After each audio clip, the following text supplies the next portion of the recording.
Halo kawan-kawan, kembali lagi sama gue Theo. Jadi kali ini kita mau ikut tour guide di Katedral Sang Stefan di center kota Wina. Ini kita udah di depan gerejanya. Nah, jadi ini tuh dia pintu masuknya ke dalam katedralnya. Ini BTW gratis ya masuknya.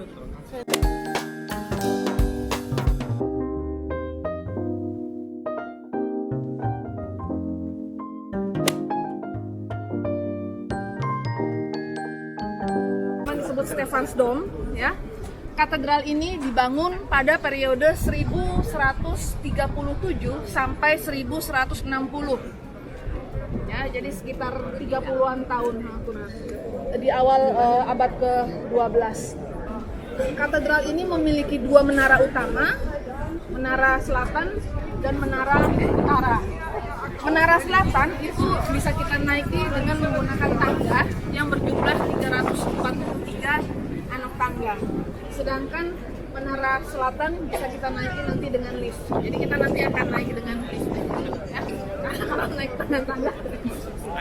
Lalu kita lihat di tengah-tengah pintu masuk, ini namanya Risentor, ya, pintu utamanya.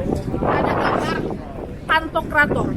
Pantokrator itu artinya kalau diterjemahkan Kristus Raja Semesta Alam.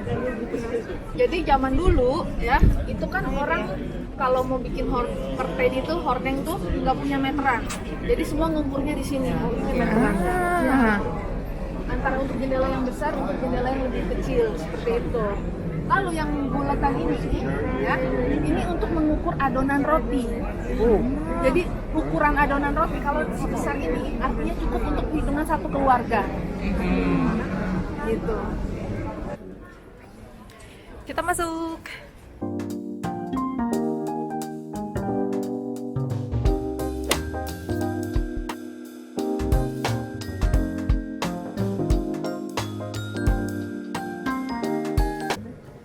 Memegang tiga mawar itu menandakan Tritunggal Maha Kudus, Allah Bapa, Allah Putra, dan Allah Roh Kudus.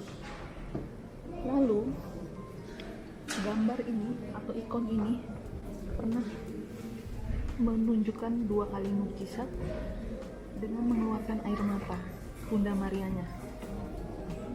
Gitu.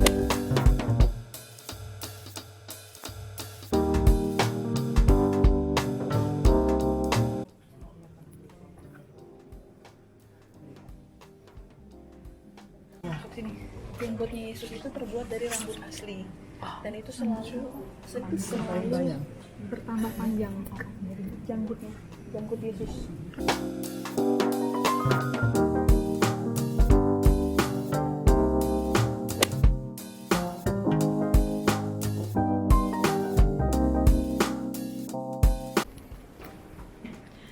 Nah, kita ini di atas bagian orgelnya.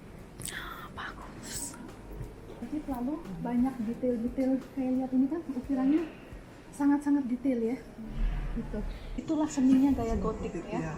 Lain kalau gereja yang gaya barok itu yang modelnya bulat-bulat dan lebih mengkilat dan banyak warna emasnya. Contohnya gereja barok Karlskirche. Itu gereja gaya barok. Sedangkan kalau ini gaya gotik. Votiskirche itu juga gaya gotik, Maria Angestade juga gaya gotik. Peterskirche itu campuran antara Renaissance dan barok.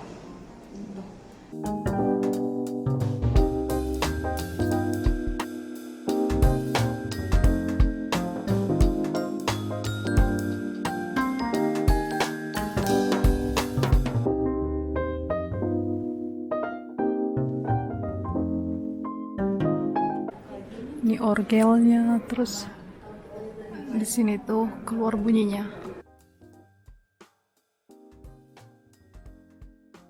Katak dengan kadal.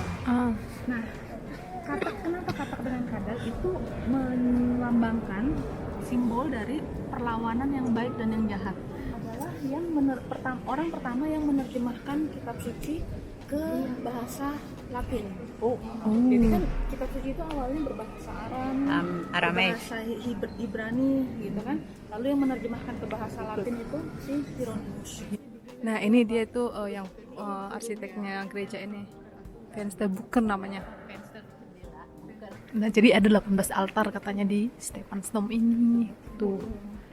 Terus di sini. Ya, itu yang ada di bagian di tengah perutnya.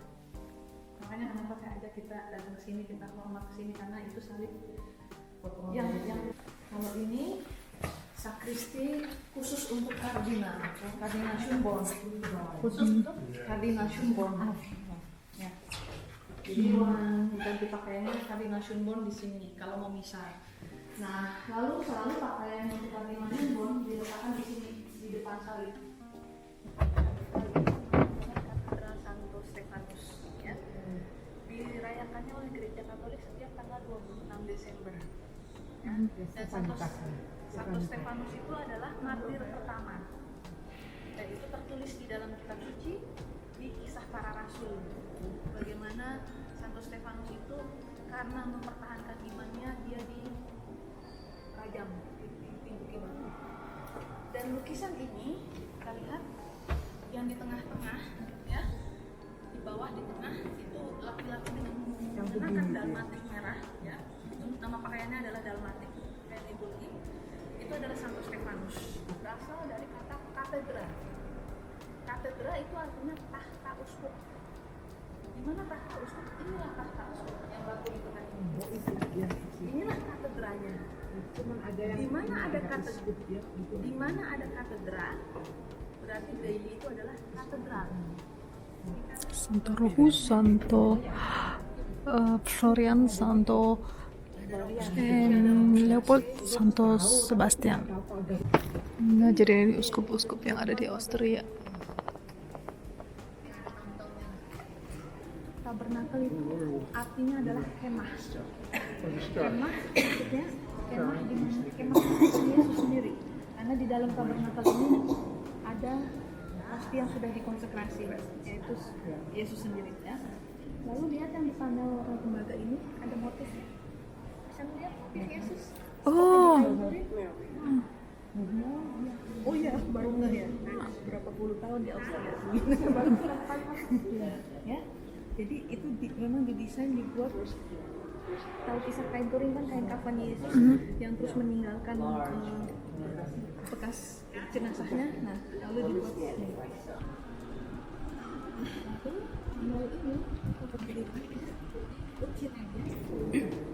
Ini semua kisah-kisah dari kitab suci.